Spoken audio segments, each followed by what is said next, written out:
Acolyte, you have glimpsed the mirror before it cracked. Now witness the moment it shattered and took the galaxy with it. This is not a war that can be understood in the terms you have been taught. Not conquest, not rebellion, not even genocide. This was a war fought with forces that rewrote the meaning of time, soul, and reality itself. The war that broke heaven. If any among the Hereticus ever gained access to these logs, they would insist I begin with a prayer. I will not. Before humanity raised its first void ship, empires existed that make our Imperium seem like a brief, fevered dream. The oldest surviving records name two powers at the heart of the age. The Old Ones, first masters of the Webway and the immateriums, architects who seeded galaxies as if they were orchids. And the Necrontyr, a species doomed by its own biology and its own bitterness. You will hear many lies about the Necrontyr. Some claim they were once noble. Some claim they were once wise. The truth is simpler and more terrible. They were dying, and they could not accept it. Their sons burned them, their bodies failed them. Their lives were short, painful, and furious. They looked into the endless dark and saw the Old Ones living as if time itself could be commanded. They asked for salvation. The Old Ones refused. Perhaps they could not help. Perhaps they would not. The difference is irrelevant now. Because refusal is a seed, and the Necrontyr grew it into a hatred that reached the scale of the galaxy. The Ordo Hereticus would call this the first heresy. The Ordo Chronos knows better. It was simply the first grudge. The first phase was conventional, if anything in that epoch could be called conventional. Worlds burned, systems fell, fleets clashed. But the Necrontyr were always losing. Because the Old Ones had something the Necrontyr did not. Mastery of the immaterium. They wielded it like mathematics, shaped it like architecture.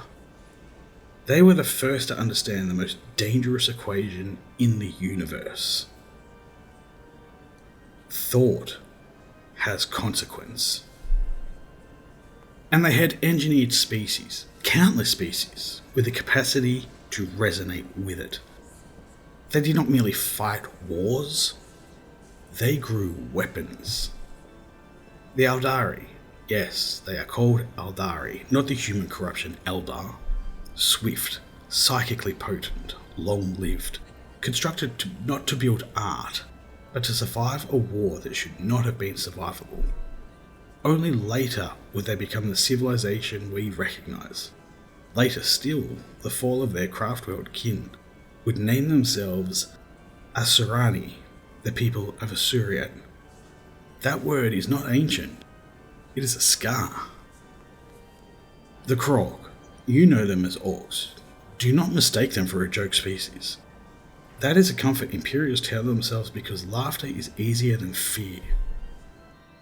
The Krog were engineered for extinction warfare, adapt instantly, endure endlessly, multiply without mercy, remain dangerous regardless of loss.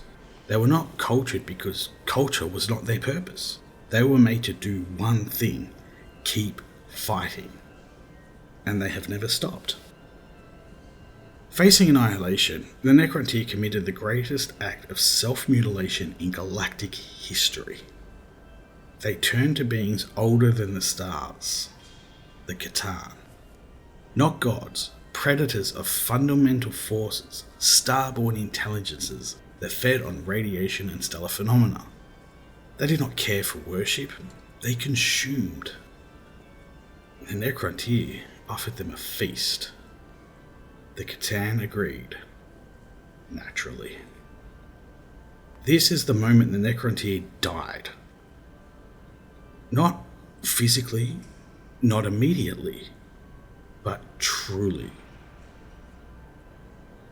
Their souls were taken from them, flesh stripped away and replaced with necrodermis, living metal. The process is known as biotransference. The Necrons are not robots. They are the dead wearing their own bodies like armour. This is why the warp finds them wrong, why psychers feel nausea in their presence, why the immaterium does not easily touch them. They cut themselves out of the universe's spiritual ecosystem and paid for it with everything that made them themselves. The Catan fed on the released souls, a feast beyond measure.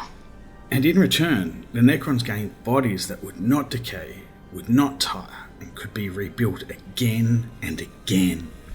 They became, briefly, the most terrifying military force the galaxy had ever seen. Once the Necrontyr became the Necrons, the war ceased to be about territory. It became extermination. The webway became contested, real space a slaughterhouse. The immaterium began to scream.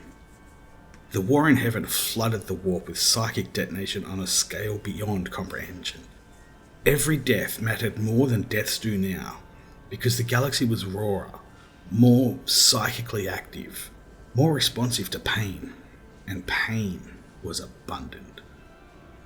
This is where the scholars claim the Chaos Gods were born. Inaccurate, or rather, incomplete.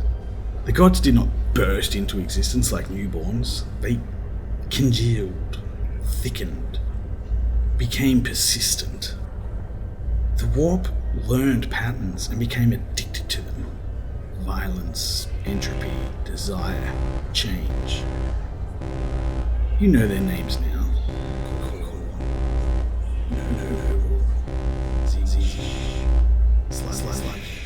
During the war in heaven, they were not yet kings. They were storms, gathering mass. The war gave them endless fuel. The Old Ones were undone by the consequences of their own methods. They had turned the warp into a weapon, and the weapon developed a will. Their engineered species fought savagely, but the Old Ones themselves began to disappear. Annihilated, fled, transcended. The Ordo Chronos does not concern itself with comforting myths. The evidence suggests only this: they cease to exert control. And once control ends, collapse begins. In time, the Necrons realized the truth too late. They had traded death for slavery. The Catan were not allies, they were masters. So the Necrons turned on the gods they had unleashed. The Catan was shattered, broken into shards, fragments of hunger and cosmic intellect trapped in containment. Some still exist, some remain at large, and some are best not named in open record. The war ended not with victory, but exhaustion. The Aeldari survived, the Croc endured, the Old Ones vanished. The Necrons withdrew into the Great Sleep, tombs sealed across countless worlds. A civilization of undying bodies buried itself beneath the galaxy and waited for the living to inherit the ashes. For a time, the galaxy quietened. Not healed, quietened. There is a difference. Now, you must understand what the war in heaven actually did. It damaged the laws of reality. Places where time fractures, regions where causality loops, anomalies that persist for millions of years, warp storms that feel older than humanity. The war poisoned the immaterium. It taught it hunger. And though no humans existed then, the damage waited patiently for us. The warp remembers. It always remembers. The phrase, the war that broke heaven, is not poetic. It is literal. Heaven in this context is the immaterium as it once was. Reflective, calm, inert. The war shattered that equilibrium, From that shattering came the first true predators of the warp, the beginning of an ecosystem that feeds on meaning. That ecosystem sits behind every prayer, every scream, every last breath. Speak of this too loudly, and the wrong order arrives. Speak of it too quietly, and you forget why it matters.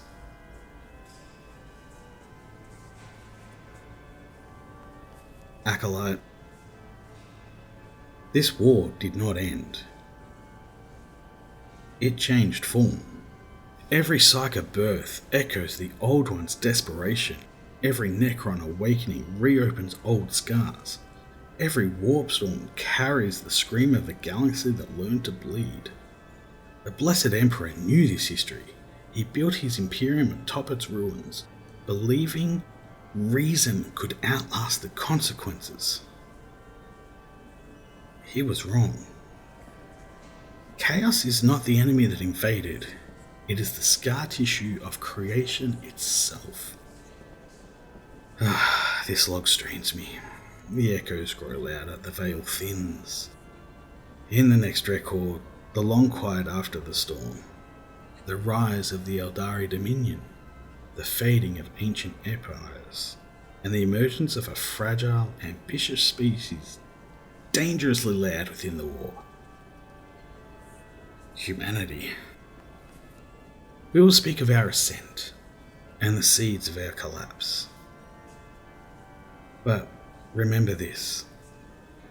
When humanity finally reached for the stars, we were not entering a fresh galaxy. We were stepping into the ruins of a war older than memory, a war that never truly ended. Be certain to watch the next log, because once you know this much, ignorance is no longer mercy. Prepare yourself. This is where eternity learned regret.